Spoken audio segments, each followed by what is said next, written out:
Assalamu alaikum, my dear students. Today we are going to discuss very important topic regarding grammar, and that is active and passive voice.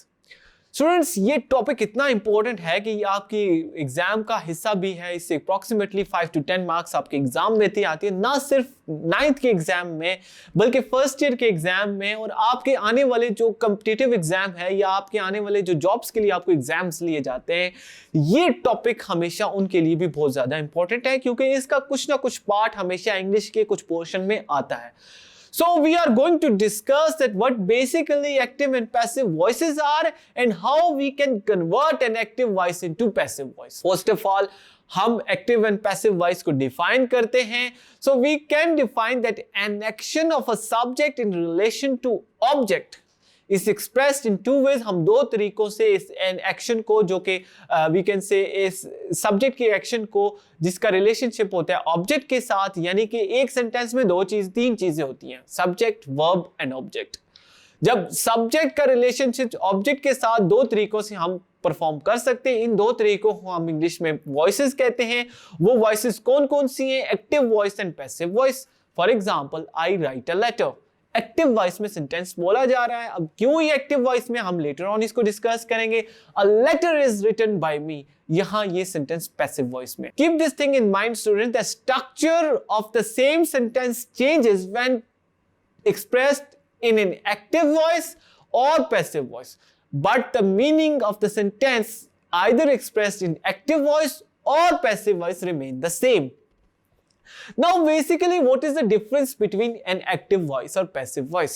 To understand the difference in both voices, we should focus on the subject and the object of the sentence.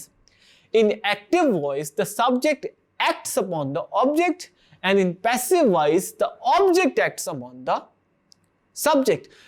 To clarify this thing, let's see कि example जो हमने पहले दी थी, I write a letter. यहां पे subject I है तो ये ऑब्जेक्ट लेटर पे काम कर रहा है. इट मींस के जो एक्शन है वो सब्जेक्ट से शिफ्ट हो रहा है ऑब्जेक्ट की तरफ. जब पैसिव वॉइस में इसी सेंटेंस को हमने चेंज किया, a letter is written by me, तो ऑब्जेक्ट से जो एक्शन है वो शिफ्ट हो रहा है सब्जेक्ट की तरफ.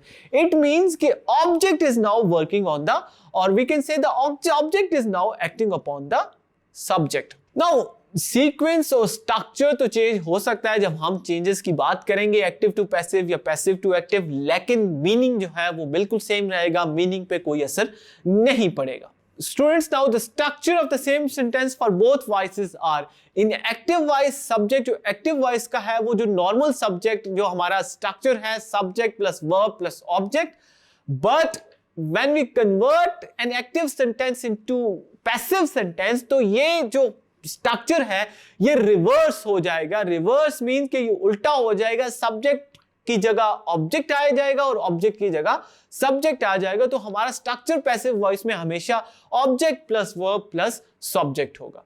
Change in the verb of a sentence for changing voice of a sentence. Apart from reversing the sequence of subject and object, subject और ऑब्जेक्ट की जगह को रिप्लेस करने के बजाय the form of the verb of a sentence also change in both.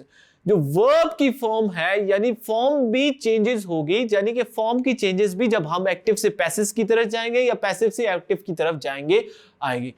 For example, you can see in the previous example that I eat an apple.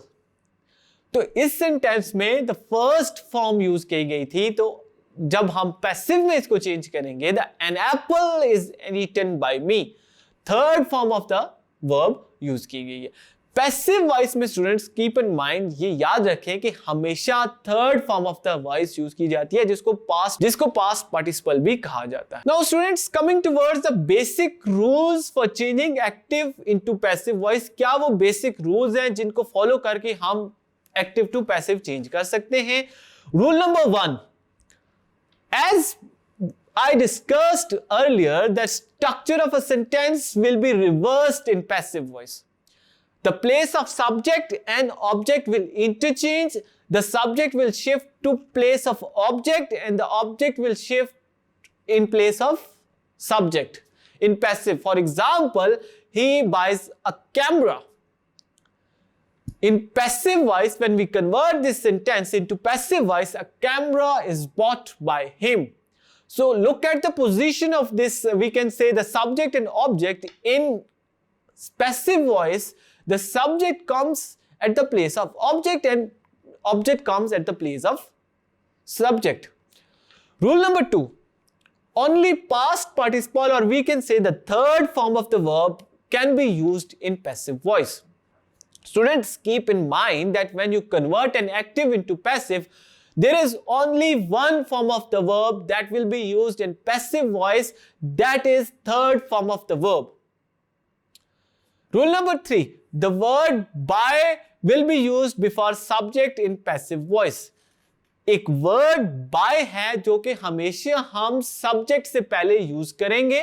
For example, she drinks water. Water is drunk by her. तो हम subject को define करने से पहले हमेशा the word by use करेंगे. Rule number 4 is other words such as to और with may also be used instead of by, depending upon the subject of the sentence. These words are used in a very few cases. by के अलावा हम to भी कुछ ऐसे cases हैं जहां पे हम to यूज कर सकते हैं या with यूज कर सकते हैं, लेकिन ये बहुत ही रेयर केसेस में आता है. लेकिन बहुत ज्यादा अक्सर जो है वो हमेशा हम by यूज करते हैं. For example, when the sentence is I know him, and when we convert this sentence, active sentence, into passive, so he is known to me. Instead of he is known by me, we always use he is known to me. The next is water fills a tub. So here, student, a tub is filled with water. Now, rule number 5, the auxiliary verb will be changed in passive voice depending upon the tense of the sentence in active voice. तो helping verb है वो भी passive voice में change होंगे, लेकिन वो depend कर रहे होंगे कि कौन सा टेंस एक्टिव वॉइस में यूज किया गया है. The rules of the auxiliary verbs changing depends on the tense of the active voice sentence. कि according to the tense of active voice हम पैसिव वॉइस में ऑक्सिलरी वर्ब्स को change करेंगे. Now coming towards the rule number 6. Rule number 6 is subject may not be always mention in passive voice. कि subject हमेशा passive voice में mention करना जरूरी नहीं है. Passive voice for some sentences can also be written without subject. They eat the cake. तो in passive voice we have no idea कि कौन से स्पेसिफिक लोग थे जिन्होंने ये केक खाया. So passive voice we can written this sentence as that the cake is eaten. The cake is eaten by them. अक्सर हम लोग जो है ना वो बाय देम यूज करते हैं, लेकिन बाय देम जो है वो यहां पे अगर ना भी यूज करें तब भी हमारा सेंटेंस जो है उसका मीनिंग क्लियर होगा.